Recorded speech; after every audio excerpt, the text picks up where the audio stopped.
Watches.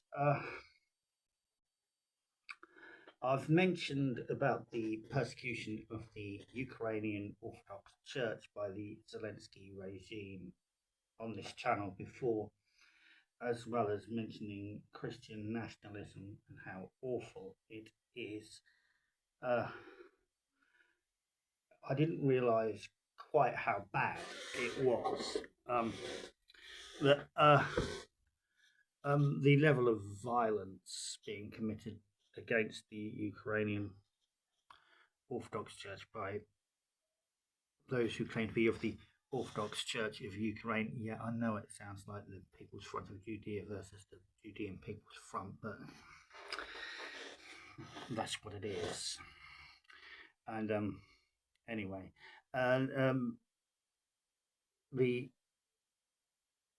Orthodox Church of Ukraine recently been set up, and so the question of its canonicity. Orthodoxy isn't like Protestantism, where a bunch of people can get together and set up a church, basically. So there's that, and the violence being committed. The Orthodox Church of Ukraine is recognised by the Patriarch of Constantinople, Bartholomew. I really haven't got much against Bartholomew apart from he seems rather wet a lot of the time. So he probably thought it was a good idea. And while the Ukrainian Orthodox Church, led by Metropolitan Onofri of Kiev and all Ukraine, when the Russians were bombing Mariupol, Metropolitan Onofri, who is fantastic bishop that he is, went into Mariupol and led the people out. Went in front of them with his staff in hand. He is a wonderful man of God, and I don't call anybody a man of God lightly. He actually is the genuine article, and he talked, and some of his messages: we have our own methods of fighting evil: prayer, repentance, patience. This is humility before each other and before God. This is a powerful weapon that destroys evil. I would like to appeal to all Orthodox people who believe in our church: do not be afraid of anything. Be firm in your love for God. Keep the purity of the Holy Orthodox faith, which is the path leading a person to God. Love each other, endure each other, help each other. Evil will disappear while good will last forever. If we endure everything, live in love for all and towards each other, then no evil can defeat us. God is the God of might. Evil has no power. As long as we are with God, we will be joyful, happy, and blessed. That's what he said a while ago. That I have actually mentioned the persecution of the Ukrainian Orthodox Church before. Catherine Whiteford, who is co-chair of Young Republican National Federation.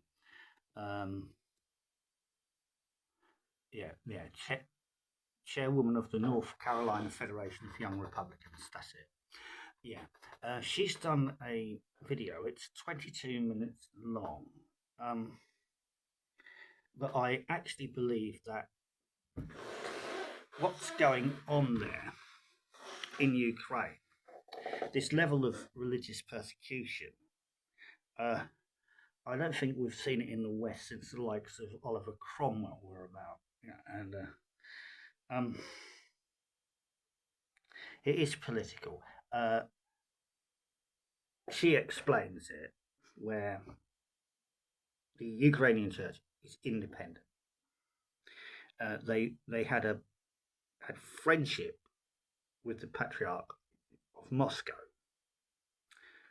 All ties were cut off once the Russians invaded. So it is. But the Zelensky regime are claiming that they are pro-Russian, which they are not. A lot of its members are on the front line fighting for Ukraine, and so they want it's really nasty. It looks like they want the Orthodox Church of Ukraine. It's a state church that they can control, and there's a lot of theft of buildings and beatings of priests. And anyway, I'll let you see what she says. And when she says America, I believe it actually is the whole of us in the West that need to actually call this out. Today I want to talk about the great myth of religious freedom in Ukraine. Now I want to say from the outset, this is not about Russia versus Ukraine. Ukraine's issues in no way exonerate Russia of her crimes, of which there are many. But our tax dollars are not funding Russia, they are funding Ukraine. If we refuse to confront the truth about the Ukrainian government and just how far it is from being a free and fair society which respects basic human rights, we not only fail to bring a swift and acceptable peace to its people, we will fail to live up to the very ideals enshrined in the Bill of Rights. This is especially important as just yesterday, May 20th, 2025, a day when the people of Ukraine and their rights are especially threatened if we people of conscience and goodwill do nothing. Vice President J.D. Vance spoke about this problem when he was still an Ohio senator and nominated for vice president, but how many people heard him? Hear me today. The Ukrainian government officials and law enforcement agencies are directly involved in this religious repression. Warning, some of the footage you are going to see may be unsettling. This video will show concrete evidence of the violent religious persecution sweeping through the Ukrainian nation. I will show how involved in religious discrimination Ukrainian officials are, and I will name specific names. Sooner or later, they must be held accountable. This did not start yesterday, and this whole situation is a clear signal about the general attitude to human rights on the part of the Zelensky government. So let's look at just a couple of examples of what the government of Ukraine is turning its country into. A government almost entirely funded by the tax dollars of American citizens. Remember, these are our tax dollars at work here. In this first video, we'll see and hear an elderly Christian woman from the Ukrainian city of Krasiliv. In despair, she calls out for her son, a soldier of the armed forces of Ukraine, fighting at the front. This recording was made on May 15th, and the police officers you see on the screen are not here to protect the law. No, they came to assist in the seizure of her church, being carried out by activists of the so-called OCU, the new state-supported church organization. While her son is fighting for his life in the trenches, far away in western Ukraine, his mother and hundreds of other believers are being violently deprived of their church, their place of prayer, by Zelensky's government. And these church seizures are being carried out by well-equipped police, strong young men desperately needed at the front. But here, in the rear, they're fighting with women, the elderly, and devoted clergy. This is what the unfortunate woman says addressing her son, Zerozha, who is in the trenches while his mother is being abused. This video is a cry from the heart of one of thousands and thousands of believers of the OC, patriotic citizens of Ukraine who have already had their churches taken away. As of today, over 1,500 churches out of approximately 12,000 belonging to the believers of the Ukrainian Orthodox Church, or UOC, have been seized through raids, through falsification of documents, and direct violence. And most of these 1,500 churches were seized under Zelensky's rule, especially after the campaign of the so-called spiritual independence he announced in December of 2022. In fact, this campaign is nothing more than an illegal state program of repression against the Ukrainian Orthodox Church, the oldest and largest Christian church in Ukraine. Some have tried to claim that this is the Moscow-linked church, but this is nothing more than propaganda.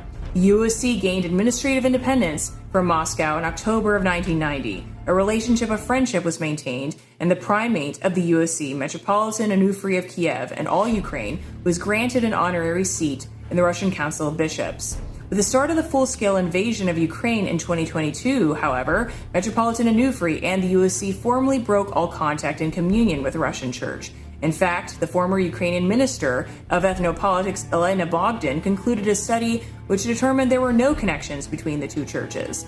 When this was announced, she was fired and replaced, which seems awfully convenient. But let's return to the situation in Krasnoliv, where on May 15th, a group of activists from the new state-supported church, with the help of the police, seized the Resurrection Cathedral of the UOC. They have been trying to take the cathedral by various means since 2023. Prior to the video, they had already made several attempts to seize it. The mayor of the city, Nyla Ostrovska, personally admitted to trying to pressure the community and force them to switch to the state-supported OCU. Under her leadership, the local council voted back in April of 2023 to ban the UOC on the territory and terminate the UOC's right to use land plot, which of course is an absurd and illegal decision which no one implemented. In the summer of 23, she admitted on television that, I quote, "We have somewhat exceeded our authority by making this decision." At the same time, at the instigation of the authorities, a fake vote for the transition to the OCU was held in the city, in which random residents of the city took part and not the church community. Its illegitimacy was confirmed by the words of the mayor, Nyla Ostrovska, herself, stating that it was not the church community that gathered, but I quote, "Krasnoliv residents, i.e. just city residents, came out to a general meeting, expressed their desire, put their signatures, and for the UOC to transition to the OCU." At the same time, the believers of the UOC held their legal meeting, confirmed their loyalty to the UOC, and defended their church, not letting the would-be raiders in. Here is another quote from the mayor, which finally dots the I's. "Unfortunately, the rectors and parishioners of the Ukrainian Orthodox Church really do not want to voluntarily transition to the OCU. Although I have repeatedly met with the priest and tried to convince him, but unfortunately there is no voluntary transition." Like she says, no one has voluntarily transitioned anywhere. Can you imagine something like this in America? A city mayor using administrative resources to pressure citizens to switch from one church to another, and then reporting on her successes on television? How long would such a mayor hold her office before she was taken out of her office in handcuffs? But this is not America. This is Ukraine. And in Ukraine, this behavior is acceptable. Unable to force people to change their faith, the authorities in Krasnoliv and the state-supported church, the OCU, decided to seize the church from its rightful owners anyways. Several attempts were made to seize it, which the courageous Orthodox Christians were able to withstand.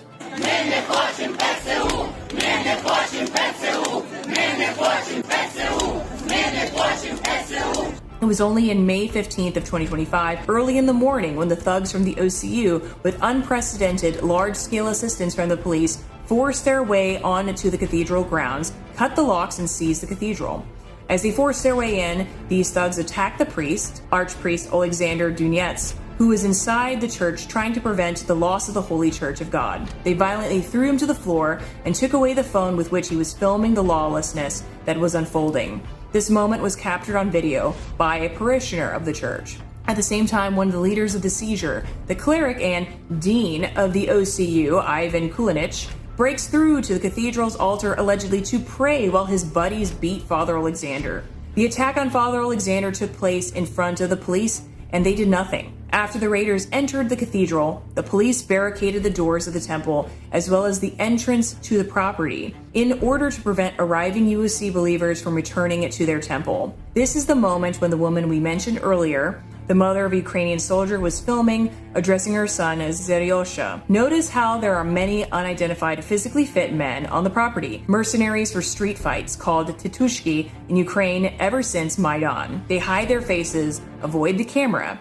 Is this the same community of OCU believers for whom the temple was seized? Tell me, if you came for what is rightfully yours, would you behave like this? Hide your faces, dodge the camera? Of course not. But if you know that you're committing a crime, that is exactly how you would behave. That hired thugs are being thugs is no surprise. What is shocking is that the police are directly participating in this crime with them. They're acting together in the same ranks, shoulder to shoulder, against the owners of the cathedral, the believers of the UOC. See for yourself.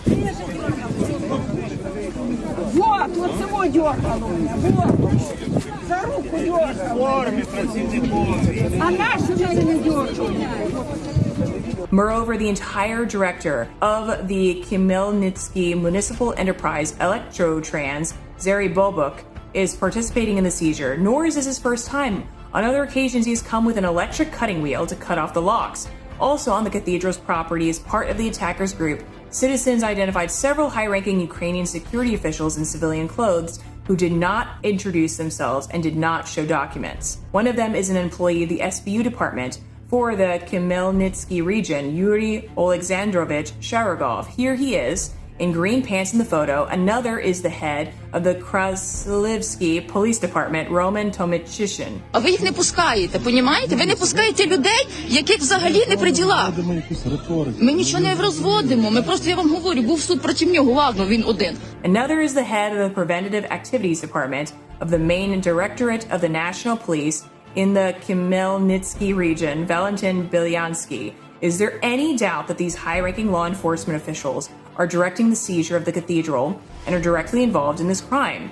Just like the thugs, they refuse to identify themselves, and I wonder why. No matter how much they try to justify and legitimize these crimes through illegal court decisions to transfer the temple to the OCU on the basis of that very fake vote in 2023, of which the mayor herself admitted the fact that all this is one continuous crime is clear to the naked eye. A crime which local authorities and law enforcement agencies are so directly involved that there is no doubt who the main perpetrator is. To my fellow Americans, I ask you to remember the names of these officials: Ostrovska, Bobuk, Kulinich, Belyansky, Tomichishin, Sharagov, all of whom would have already been brought to justice in the U.S. God willing, Ukrainians will live to see peace, victory over their aggressor, the restoration of democracy and the rule of law in their country. I've said this before and I will say it again. I and the absolute majority of the Republican Party of the United States support Ukraine and its sovereignty. We sympathize with the struggle of the Ukrainian people for independence and freedom. Ukraine is a wonderful country, a wonderful and courageous people with a rich culture and proud history, a history above all else of perseverance. However, today the evidence shows that it is ruled by criminal elites who destroy basic civil rights in this European country. Ukrainians deserve better, and believers of the UOC deserve equality and protection of their legal rights. That is why I'm recording this video. I want to repeat that what happened in Krasiliv is not something unique. There are hundreds of such cases when the authorities openly participate in the seizure of churches and the suppression of freedom of religion. The UOC has been completely forced out of two provinces of Ukraine, Ivano-Frankivsk and Lviv. In the same Khmelnytsky region, on July 2022, a group of the state-sponsored OCU activists led by the chairman of the Khmelnytsky District Council, Alexander Chernovich, came to the church of St. Paraskeva Pyatnitsa in the village of Pyorgivtsy to seize the temple in the middle of the service. The video recorded how Chernovich himself beats women and throws them to the ground. The priest was literally dragged along the ground. The police present at the scene did nothing and watched the massacre.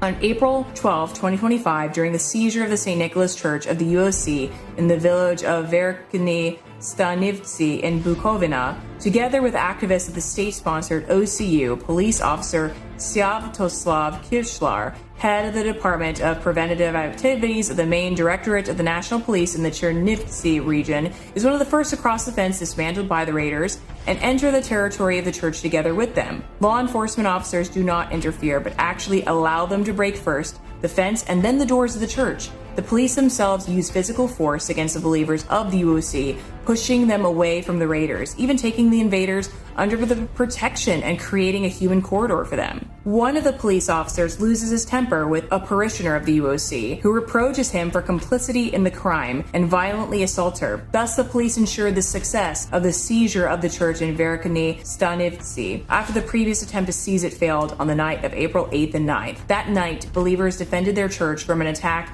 by a raiding party led by a priest of the state-sponsored OCU, known serial church raider Roman Hrishchuk. Without the police, they were and remain in the minority, and you can assess the size and unity of the Mykolaiv community of the UOC in Verkhny Stanivtsy, from which the church was taken away by these videos from the Easter service, which Christians were forced to hold outside their church.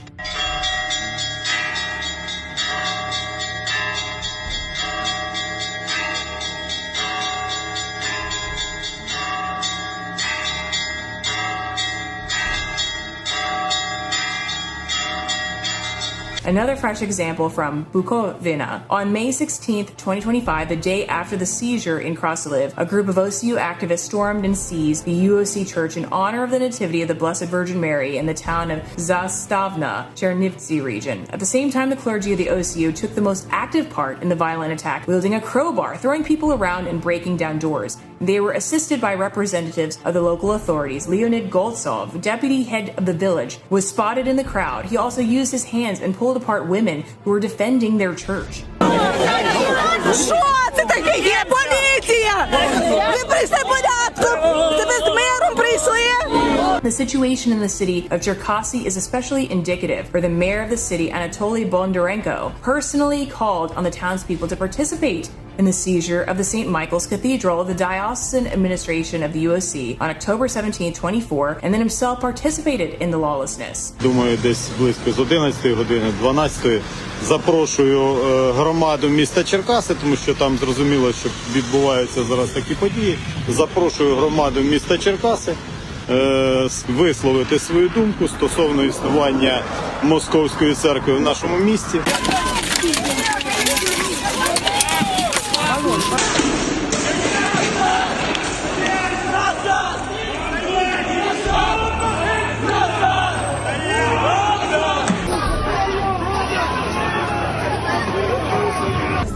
В центрі України не буде жодного московського попа. Амінь!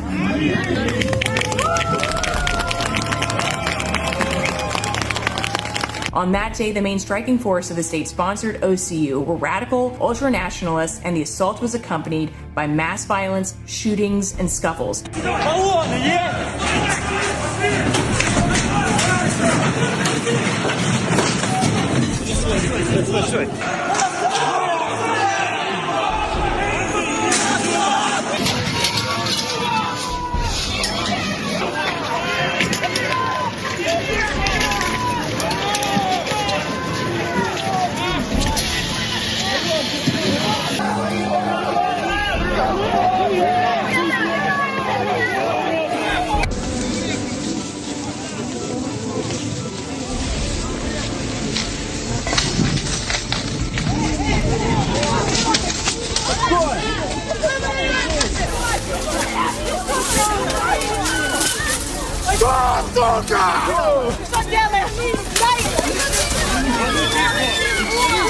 Several believers, including women and an elderly monk, were seriously injured. In addition to the cathedral, the administration of the Cherkasy diocese, the UOC, was seized and plundered, which of course cannot be explained by any transition to the OCU. Це кабінет керуючої партії. Все зламано.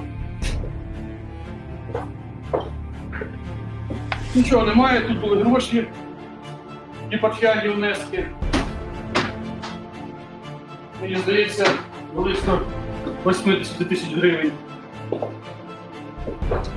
The same mayor, Bondarenko, led the seizure of the St. Andrew's Church of the UOC in Cherkasy on May 6 of this year, entered into disputes with believers, and was booed by the people for his lawlessness. Звертайтеся в правоохоронні органи, Володимир, якщо ви вважаєте, що дії Черкаської міської ради незаконні. По скасуванню земельної ділянки ви можете звернутися у суд і вирішувати. Я в храм ще хочу. Пустіть нас в храм. Храм, я можу піти? ТЦК стать було б дуже гарно.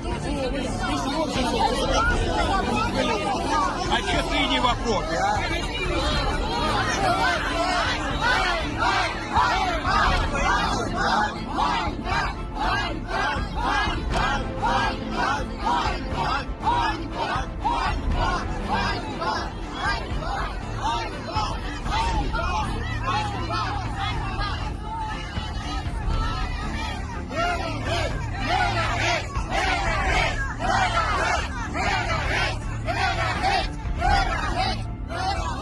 The Cherkasy seizures involving the mayor have such resonance not only because of his open involvement and abuse of power, but especially because they are blatantly illegal even in Ukraine. The fact is that if in other situations the imitation of a community vote or the transition to the OCU are being considered legitimate in court, that can't work in Cherkasy because both of these churches, not to mention the building and property of the diocesan administration, are in the direct private ownership of the Cherkasy diocese itself and not of any individual community, as in those other cases. The situation in Cherkasy is a violation not only of freedom of conscience and religion, not only of the law and order itself, but also against the very principle of the inviolability of private property. While the United States has the tools to protect itself and its citizens, the citizens of Ukraine are defenseless against this tyranny and most vulnerable and discriminated group of the Ukrainians today in the territories controlled by the Ukrainian government are the believers of the Ukrainian Orthodox Church. Today, their situation is only getting worse. On May 20th, 2025, the barbaric law number 3894-9 went into full force in Ukraine. The law has been criticized by the UN, the U.S. Commission on International Religious Freedom, the Anglican Church, the Vatican, and other organizations and human rights activists. This repressive document, which was created by order of Zelensky himself and literally pushed through Parliament by intimidation and blackmail, is quite rightly called the law banning the UOC. You may ask, well, why not join the state church? Wouldn't that be easier? This is absurd, as if any American Christian would accept being forced to join another denomination. As even many Greek hierarchs have noted, such as Metropolitan Nikephoros of Kikos, the state-supported OCU is uncanonical. It is an illegitimate church. Out of the no less than 14 universally recognized autocephalous Orthodox churches across the world, only 2 recognize state church, and one of them helped to create it. The rights of believers of the UOC are already under attack every day. As we said, in 2 regions of Ukraine, the UOC has been almost completely destroyed. All churches have been closed, and believers who gather for the liturgy in private houses and apartments are hunted and raided. Now such a fate for the entire UOC may be a matter of time. If we, the God-fearing and freedom-loving people of America, remain silent, if we remain indifferent and betray all those values for which we have fought for centuries, on which America stands, let us not betray Ukrainian Christians. Let's say no to religious repression in Ukraine. No to the law that treats peaceful praying Christians like criminals. We must advocate for this law to be repealed and to ensure accountability while Ukraine is receiving military support and funding from the American people. We will be forwarding the names and evidence of known Ukrainian government officials and others involved in illegal church seizures to the Trump administration, demanding immediate action. But we need your help. Share this video, tag your elected representatives, call them, share it with your friends, and help us to ensure a better future for Ukraine. Thank you. The Patriarch of Alexandria has spoken out against this. He said that the Patriarch of Constantinople was wrong to recognise the Orthodox Church of Ukraine. What the Zelensky regime is doing is establishing a state church, a bit like the state church in China. Not really a church, it's an arm of the state. You see, the thing is, the church is of the kingdom of God, and where Christ is king, and it's not of this world. I wouldn't expect any dull secular politician to actually understand that, but the politicians using religion for some agenda of the world isn't anything new. Anyway, Mir Christoph, Irenita Christou, peace be with you, Slava Isuzu Christos.